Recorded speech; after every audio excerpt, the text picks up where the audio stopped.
Hello, it's Miss Ann back again from the Zula B. Wiley Public Library with our K2 read along.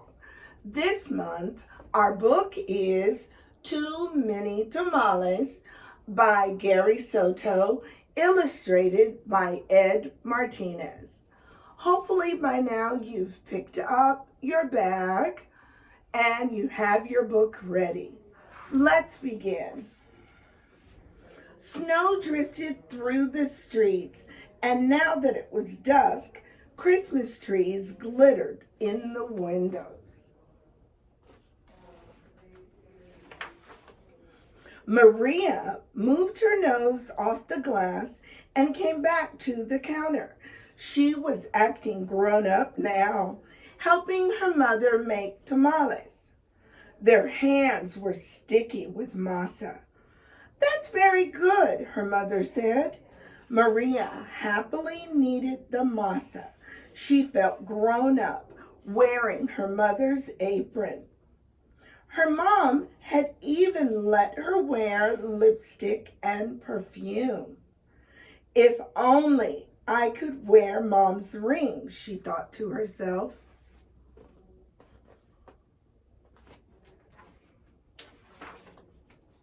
Maria's mother had placed her diamond ring on the kitchen counter. Maria loved that ring. She loved how it sparkled like their Christmas tree lights. When her mother left the kitchen to answer the telephone, Maria couldn't help herself. She wiped her hands on the apron and looked at the back door. Care to guess what Maria's about to do? Let's see what happens. "I'll wear the ring for just a minute," she said to herself. The ring sparkled on her thumb. She couldn't help herself, could she? Maria returned to kneading the masa, her hands pumping up and down.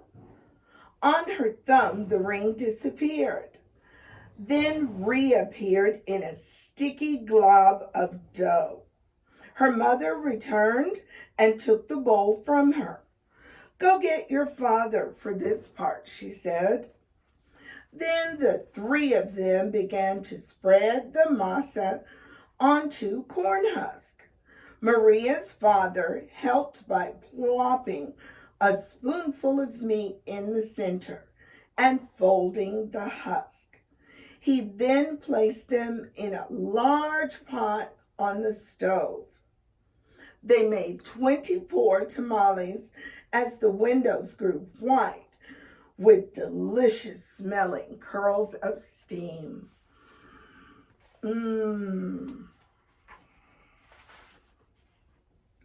A few hours later, the family came over with armfuls of bright presents. Her grandparents, her uncle and aunt, and her cousins Dolores, Teresa, and Danny. Maria kissed everyone hello. Then she grabbed Dolores by the arm and took her upstairs to play, with the other cousins tagging along after them.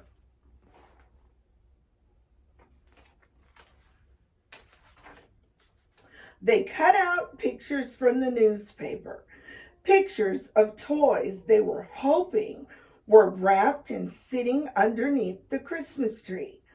As Maria was snipping out a picture of a pearl necklace, a shock spread through her body. "The ring!" she screamed.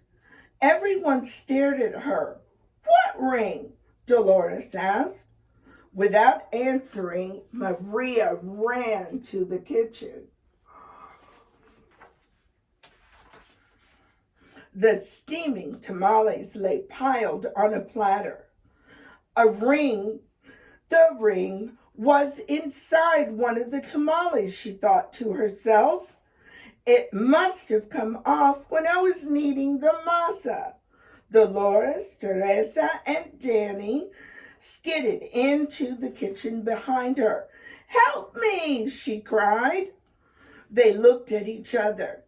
Danny piped up first. "What do you want us to do?" "Eat them," she said. "If you bite something hard, tell me." Oh my, this is a big problem, isn't it? The four of them started eating. They ripped off the husk and bit into them. The first one was good. The second one was pretty good. But by the third tamale, they were tired of the taste. "Keep eating," Maria scolded. Corn husks littered the floor. Their stomachs were stretched till they hurt. But the cousins kept eating until only one tamale remained on the plate. "Where's the ring?"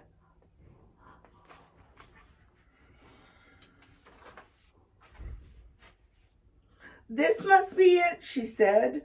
"The ring must be in that one. We'll each take a bite. You first, Danny." Danny was the youngest, so he didn't argue. He took a bite. Nothing. Dolores took a bite. Nothing. Teresa took a big bite. Still nothing. It was Maria's turn.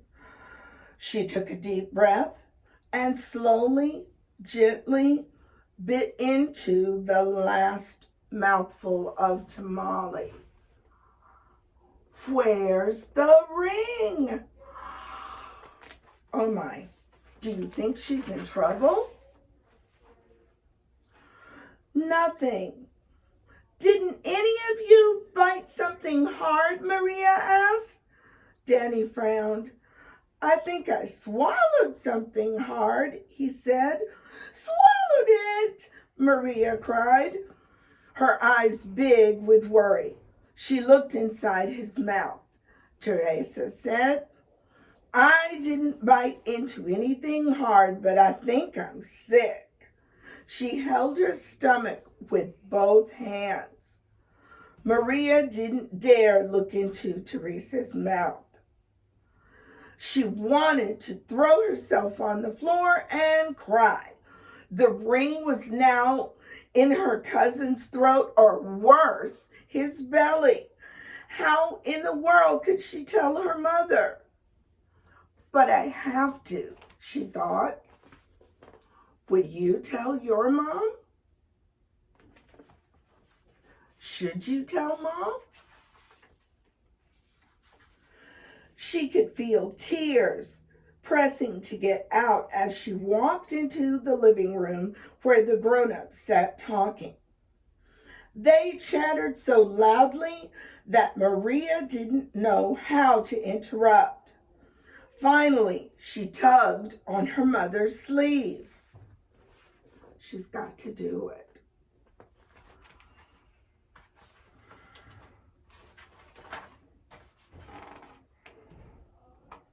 Let's see. "What's the matter?" her mother asked. She took Maria's hand. "I did something wrong," Maria sobbed. "What?" her mother asked. Maria thought about the beautiful ring that was now sitting inside Danny's belly and got ready to confess. Then she gasped. The ring was on her mother's finger, bright as ever. "The ring!" Maria nearly screamed.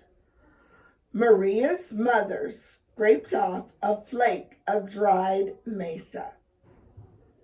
"You were playing with it?" she said, smiling gently.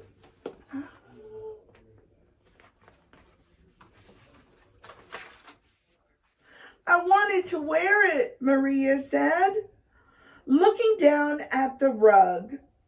Then she told them all about how they'd eaten the tamales. Her mother moved the ring a little on her finger. It winked a silvery light. Maria looked up, and Aunt Rosa winked at her too. Well, it looks like we'll all have to cook up another batch of tamales, Rosa said cheerfully. They're not angry. Does that surprise you? Maria held her full stomach as everyone filed into the kitchen, joking and laughing. At first, she still felt like crying as she needed a great bowl of masa next to Aunt Rosa. As she pumped her hands up and down, a leftover tear fell from her lashes into the bowl and for just a second rested on her finger, sparkling like a jewel. Then Rosa nudged her with her elbow and said, Hey, Nina, it's not so bad. Everyone knows that the second batch of tamales always tastes better than the first, right? Then Dolores, Teresa, and Danny heard that from the other side of the room. They let off a groan the size of 24 tamales. How do you think they're feeling right now?